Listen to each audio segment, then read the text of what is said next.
Hello, and welcome everybody to this installment of Let's Talk, presented by the Visiting Nurse and Hospice for Vermont and New Hampshire. As always, I am your host, Anthony Knox, and today we're actually talking about a program in the Hartford, Woodstock area, but far more wide-reaching than just those two communities. We're talking about the Scotland House today, and I'm joined by their Executive Director Eric Fritz to just be able to give us a well-rounded idea of what the Scotland House provides, and be able to answer any questions that people have about services that they do provide. So, Eric, thank you so much for joining this installment of Let's Talk. Well, thank you, Anthony. Thank you for allowing me to do this afternoon. Hi, everybody. As Anthony said, my name is Eric Fritz. I'm the Executive Director of Scotland House Adult Daycare, located in Quechee. I've been the Executive Director there for a little over 2 years. My background, I've been in healthcare for over 40 years. My career, I began in the hospital business. Moved on and became a nursing home administrator, which I ran nursing homes in Western Massachusetts and New Hampshire and Vermont for over 20 years. And then before coming to Scotland House, I was the executive director of Woodstock Terrace Assisted Living in Woodstock for a little over 11 years. My last year working at Woodstock Terrace, I was asked to join the board of Scotland House. And so that's how I came to know of the program. And then when during COVID, the executive director at the time decided that she needed to move on, and we began recruiting an executive director, the board did. After a while, not finding any candidates that we felt were a good fit, I decided to throw my hat in the ring, and that's why I am there today. So I'll just talk a little bit about who we are and what we do. So what is Scotland House? The concept of this health and wellness program had been in discussion since 2016 as the creation of a variety of community members and healthcare providers who identified a pressing need and a gap in services. Scotland House opens its doors to our community on November 27th, 2018. Interestingly enough, it just so happened that there were at the time 13 other adult daycares in Vermont, located geographically all around the state, but for whatever reason, most of them since about 2005 or so. But for whatever reason, no one had ever developed a program in this area. So some folks decided that it was time. And so we opened our doors in 2018. We're a freestanding nonprofit corporation. We're certified as a Vermont Adult Daycare Center by the Department of Adult and Independent Living.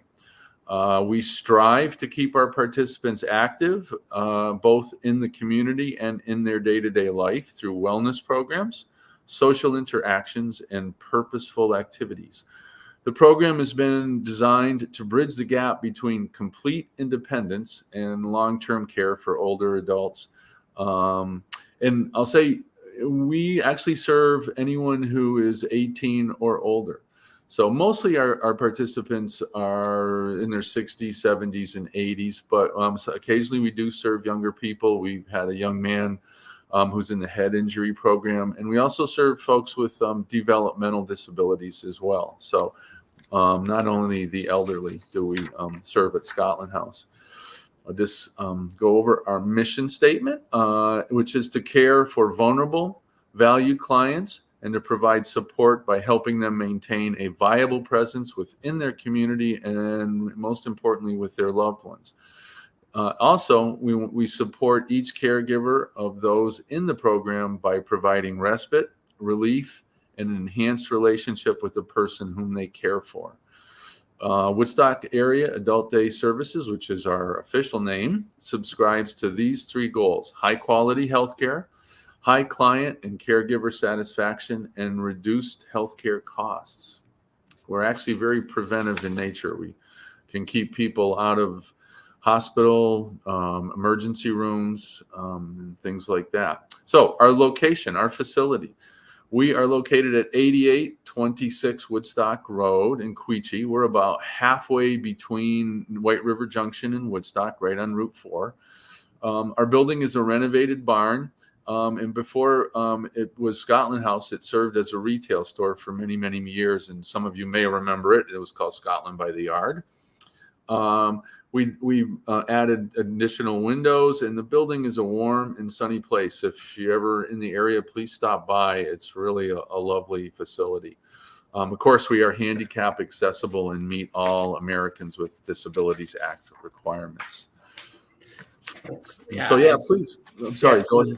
So there's, so my very first question is, so it's really only been not even 5 years that the Scotland House has been open. And actually, when you just mentioned that Scotland by the Yard store, I 100% remember seeing that as, driving down Route 4 between White River and Woodstock. And, and so can you talk a little bit about just kind of how Scotland House has progressed and been able to provide, what services essentially were provided at the very start of Scotland House, up to, where you're at today, has there been a change in the types and amounts of services provided? Sure. I'd be happy to.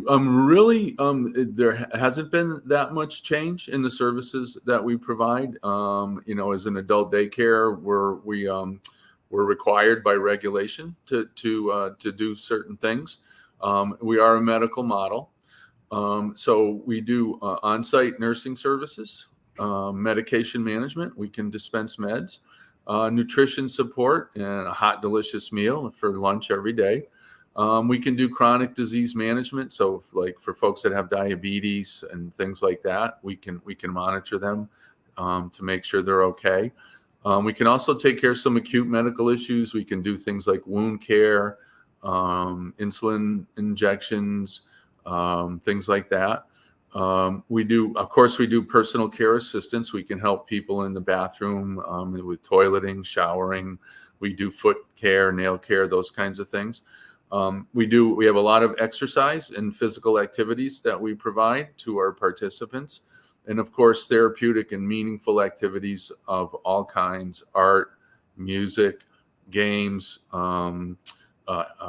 crafts, and things that they enjoy. We do specialize in dementia care. All of our staff have dementia care certification from the Alzheimer's Association. And as I said before, we do provide a lot of caregiver support. We are open Monday through Friday from 7:30 a.m. to 5 p.m. And participants can come as little as 1/2 day a week or as much as 5 days a week full time. But we do try to stress that we are not a residential facility and that we don't provide overnight accommodations. And the other comment I'll just make, so as I said, we opened in November of 2018. And then, of course, everybody, I think, probably remembers without any problem what happened to everyone in the whole world in March of 2020. So Scotland House was only open for a little over a year when we had to close down for a year. So they were just getting off their feet, and the program was just starting to get well known and well utilized when, again, we had to close down for over a year. We reopened in July of 2021. Had to start all over. And so that's what we've been doing for the last 2 years, resurrecting the program, providing all the services that I just talked about. And we're starting to get busy again, but we really were a startup business, and now we're getting back on our feet because even after we reopened, and folks still probably remember the first year, in 2021 to 22, there was, COVID, and all the other variants were still around, and being a congregate setting, folks were still, reticent about coming back. But now I think things are starting to get a little more towards normal, and so we're starting to get more and more folks coming to us and looking into our services.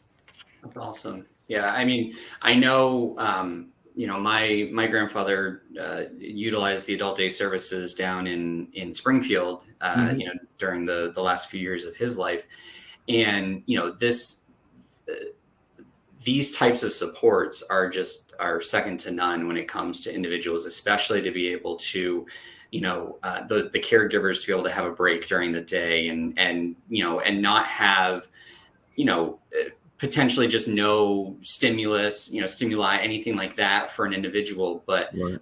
having popped into the Scotland House myself to just kind of see the setup and the setting. I mean, it Right. seems like everybody can find an activity that suits their current cognitive levels, their current physical levels, to be able to do and things like that. And so, has the Scotland House noticed people, improve, I guess, for lack of a better word, as far as their, cognition or Mhm. physical abilities, just because they're in such a welcoming environment to, do different activities that Right. they tend to enjoy. Actually, that's a great question. We often see folks improve both cognitively and physically. There's one recent story when one of our participants, her daughter brought her to Scotland House, and she had to be transferred into a wheelchair in order to come in and see our facility. Once she started attending, she now when she's dropped off, she can walk with her cane into the facility and gets around perfectly fine without any wheelchair or assistance from us. So that's just one example. And it's the activities and nutrition and all those other things, but probably the biggest thing that we provide is just that social contact, that socialization. Most people probably know the worst thing for you physically and mentally is social isolation. And so getting out of the house and getting around other people and having fun and socializing is probably the most important thing that we do. That's awesome. And Yeah. and so in a, again, an almost 5-year time frame, have there been individuals that have been there from day one that, obviously had to take a year and a half Yeah. off ish, Yeah. because of the pandemic, and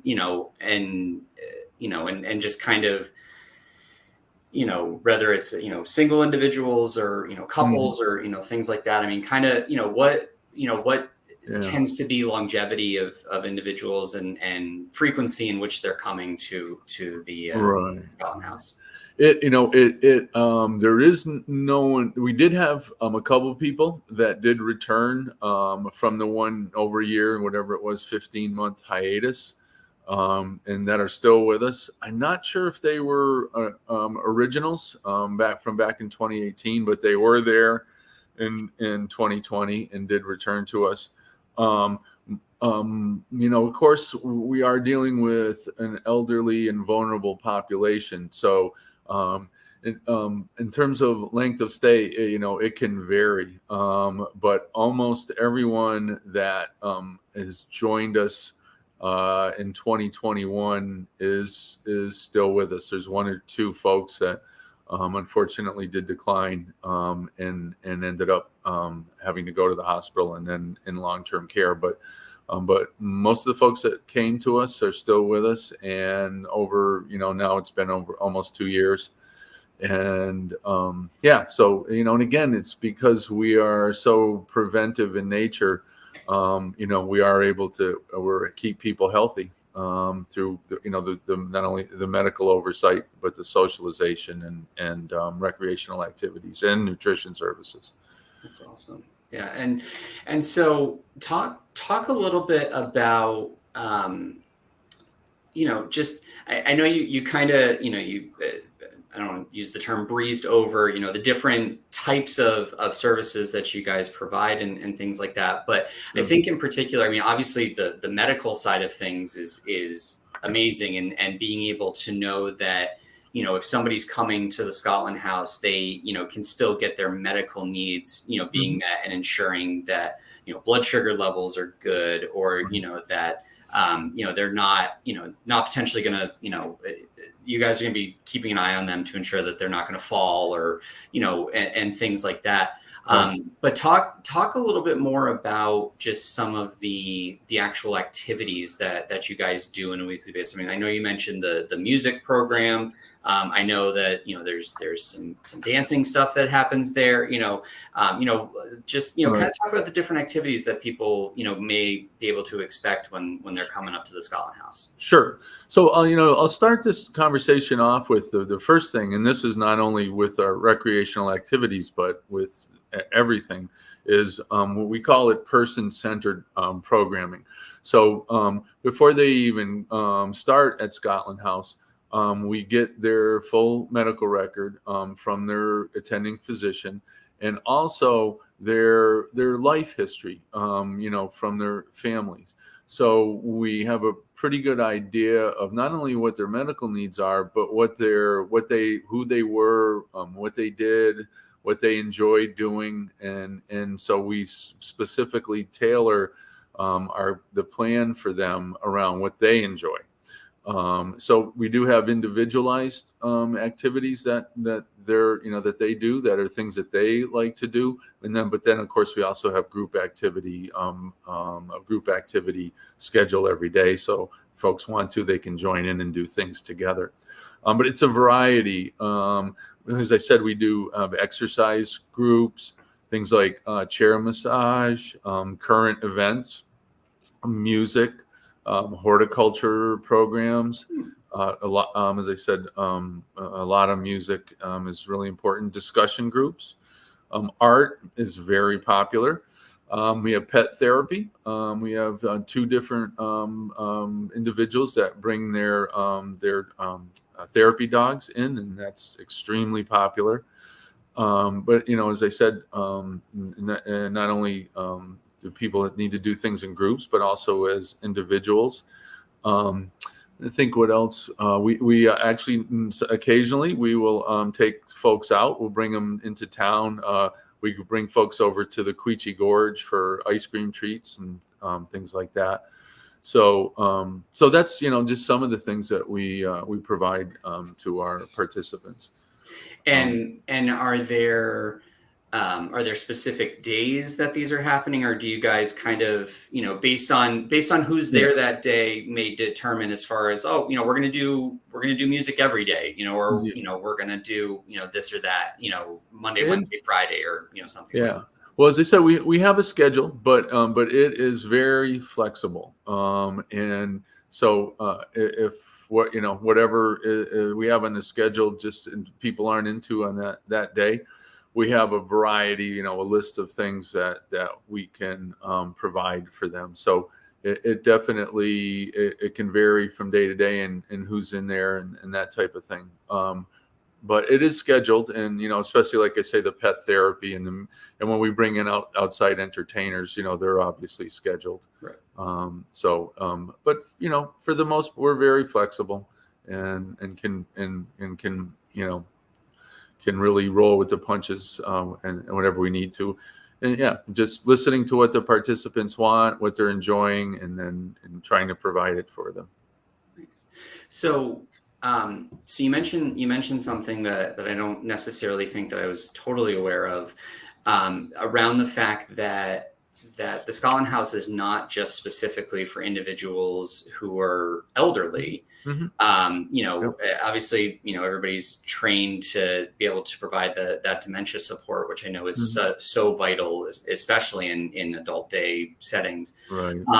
But talk to me a little bit more about the willingness, openingness, however you want to describe it, as far as to have individuals much younger who, may have cognitive, physical limitations, things like that, to also come on site to the Scotland House. Sure. So We have, so a couple of things I mentioned. So we had for several months, a young man who I believe was probably in his late 30s, who unfortunately had a closed head injury. And so he came to us for several months, actually almost full time, so that his young wife could still continue to work. And then we've had a variety of folks with either developmental delays or also certain mental illnesses. We have a relatively young woman now that suffers from mental illness. So we, of course, we assess them again in partnership with their provider, so that we get a good idea of what their needs are, and so that we're prepared and how to manage their cognitive disabilities or their mental illness. And it works out really well. They need a place to come and to socialize, and their home caregivers, again, with the younger people, most of their caregivers still have to work, have a full-time job. So it's, that's where adult day can be especially critical for that population, so that they're, like I say, their caregiver can actually continue to work their job and not have to give it up and sustain the household. So so almost all the adult days in Vermont do care for not only elderly folks with dementia or physical disability, but that population as well. And it works out very well for everyone concerned. Excellent. Now, so you talked about kind of how somebody gets to come to the Scotland House, and there is the the screening process of understanding their medical and social history, trying to get a sense of who the individual is and things like that. I mean, can you talk more kind of specifically, what the process looks like? I mean, whether it's it's a referral that comes to you guys originally, or, it's just me giving you a call saying, hey, I know this guy who I think would be great to come, be a part of the Scotland House, just to kind of, from, nuts to bolts, Sure. how does an individual get to come to the Scotland House? Absolutely. So, folks come to us a variety of ways. It could be, many times it is just word of mouth. Someone that knows about us, either, for whatever reason, either they had, they knew someone that went to Scotland House or is going to Scotland House, or for whatever reason, just through word of mouth, they find out about us. Sometimes it is through their attending physician. They're in the office with their caregiver, and the situation is what it is. So their attending physician will advise them to contact us. Often it's through the local councils on aging, who are of course very aware of us, and their case managers are managing the cases and see the need for adult day, so that they can refer to us. Sometimes it'll be through hospitals, emergency rooms. And so those are the most common settings. And so what happens is the caregiver contacts us, either by going on our website or just being given the information through one of those referral sources. Contact us, and we set up a visit so that the caregiver and the participant can come visit us, see our building, talk to us about what we do, and we can get to know them a little bit informally, who they are and what their needs are, and things like that. And then they fill out our application, and give us permission to contact their provider. And then we contact the provider and request their medical record. Take a look at their medical record, do a team assessment to decide whether this person we can, most importantly, care for them given what their needs are. And then if everything is a go, we contact the caregiver and the participant and determine what their schedule is. What, do they think they want to come part-time, full-time? set up the schedule, and then it's a go. They come in and start participating in our programs according to the schedule that's been set. Sometimes they will start slowly. They'll come in 1 or 2 days just to adjust to the program and get to know everybody. And what happens often is when that happens, then they start to build up. Maybe they'll go from 2 days to 3 days, and then eventually full time. So that's kind of the process and how it goes. Excellent. And so, would you say the majority of the individuals that come to the Scotland House are there 5 days a week? No, right now it's mostly part-time folks. We have a couple that come 5 days a week, but mostly it's I'd say 2 days a week is the most common right now. Okay. 2 to 3. Yeah. Okay. And so again, and I'll just mention, we also will do respite care. So if, like, let's say someone, the caregiver is going away on vacation, we can bring folks in on a respite, and we do have one participant whose husband uses us very sporadically.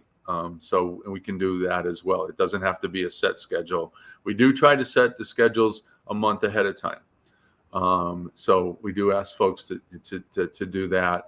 But it can be on a respite basis as well. I need you this month, but not next month.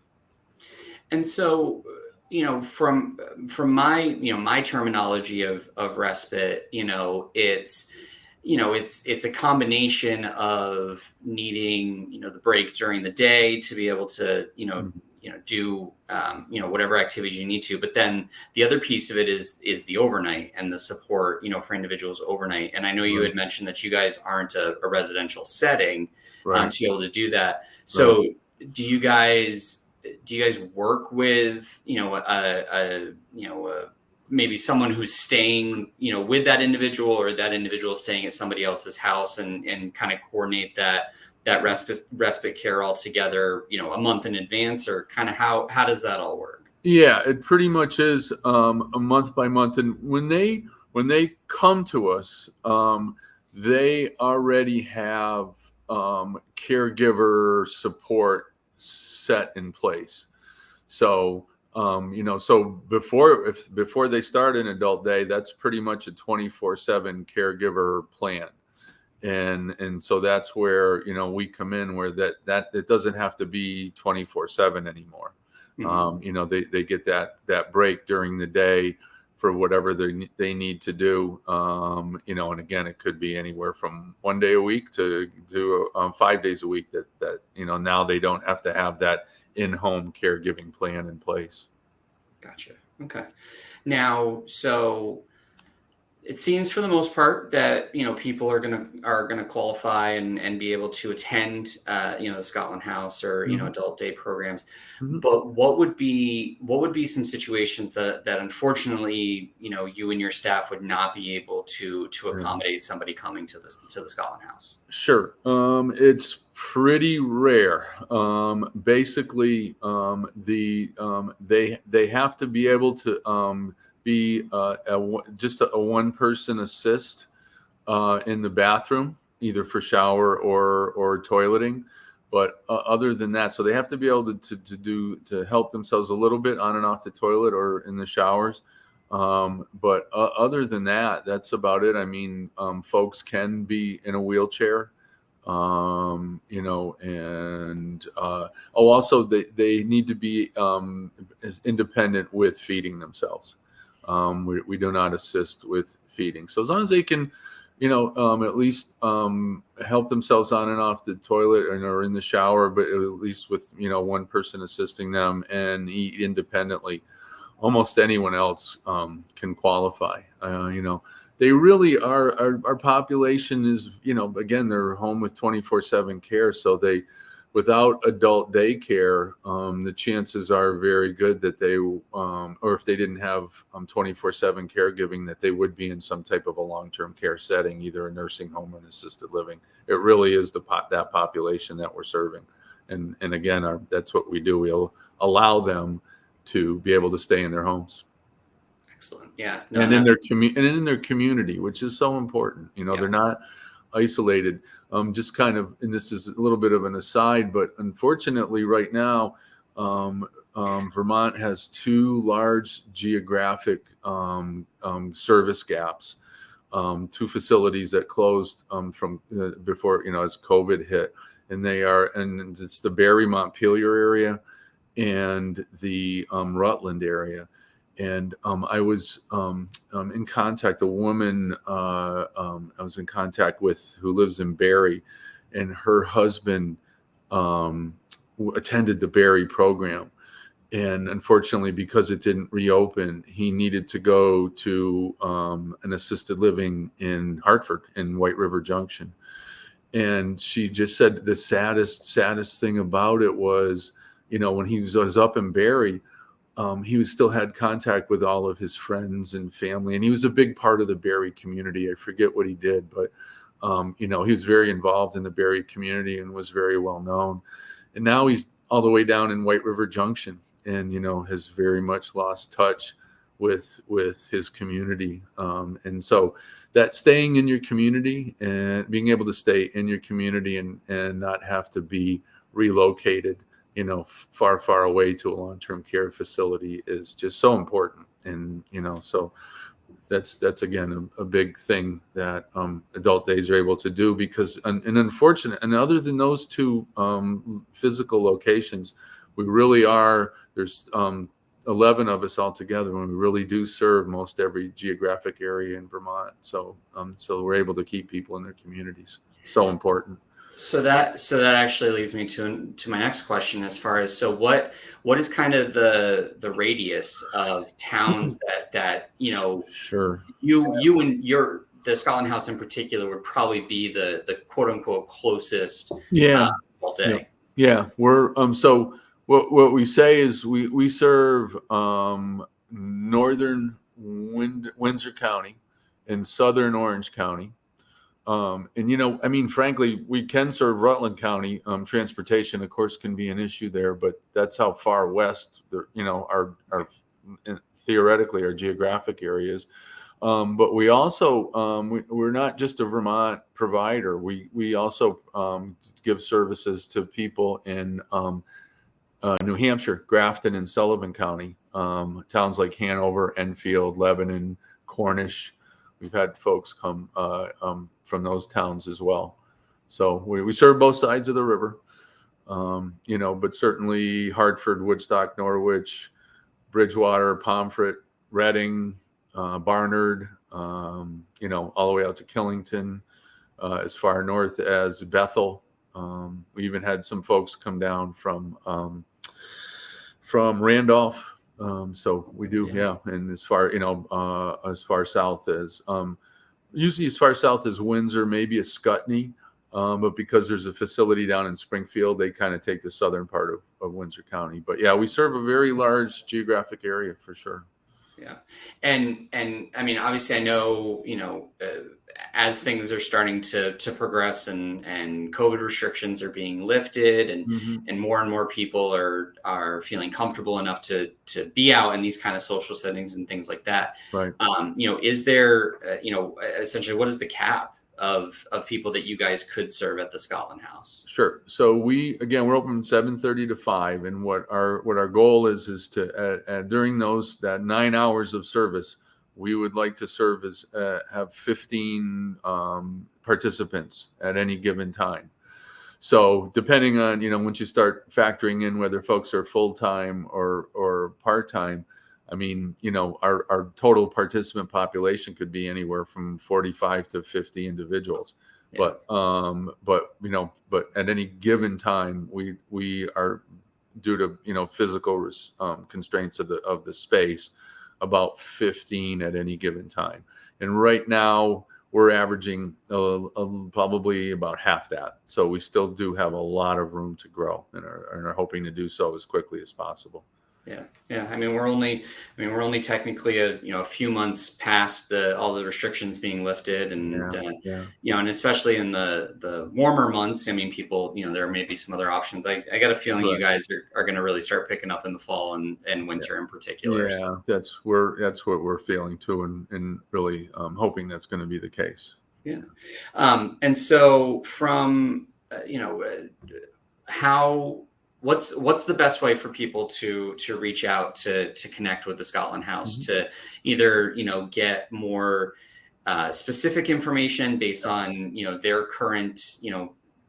situation, Yeah. or just want to, start the process Sure. of being a participant, kind of what does people do? Yeah. And so two easy ways. Just give us a call, 802-280-6080. Or if our email is on our website, send us an email, and we will follow up, set an appointment for a visit, and then take it from there. So it's pretty easy. Perfect. Or if you're driving by and just want to stop in, we're there Monday through Friday, 7:30 to 5. I'm more than happy to, invite you in and have a chat. So here's all the contact information on their website, which is just scotlandhousevt.org. Correct. Yep. Yep. So to be able to contact, email, just to be Mhm. able to follow up and just be able to start the process of potentially being a participant there. And Right. so Eric, before I let you go for the afternoon here, Mhm. any other information that people watching this live now or streaming it later should know about the Scotland House? I'll just mention we also have a Facebook page, and so that's probably a good thing to look at as well, because there we post a lot of the fun activities that we do and what's going on at Scotland House. So to give you an idea of, to really see what's happening there. But I think that's probably about it. And are there any plans for any sort of like 5-year celebration happening this November? Not no, because we had that gap, but Yeah. we'll come up with something. Just the other thing that I will mention, we just had our first ever fundraising event. It was the senior prom at the Quechee Inn, and it was a very popular event attended by almost 100 people. And so I'll just tell everyone, keep an eye out. We are going to do it again next year, probably in May. Very fun event. Didn't cost too much for folks to go, and it's a great way to support Scotland House. That's awesome. Yeah. That's awesome. Yeah, we'll It definitely. was a dinner dance. It was a dinner dance. The Very senior cool. prom, and we actually had a prom king and queen. And even some of Awesome. our participants even joined us. So it was great. That's very cool. Very Yeah. cool. So Yeah. excellent. Well, Eric, thank you so much for taking the time out of your day to chat with us here on Let's Talk. And again, for anybody who is watching this live now or streaming it later, again, if you have any questions about the Scotland House, don't hesitate to reach out. Again, website, scotlandhousevt.org. Find them on Facebook. Or like Eric said, if you just happen to be driving down Route 4, just pop in and they're very, very warm and welcoming to anybody popping in there. I mean, I just randomly popped in one day and everything was great. So, but yeah, again, Eric, thank you so much for taking the time today. Thank you, Anthony. And for everybody watching this, we are going to take August off, but we will be back in September with the next installment of Let's Talk. Have a great day, everyone. Okay. Thanks, Anthony. Bye-bye.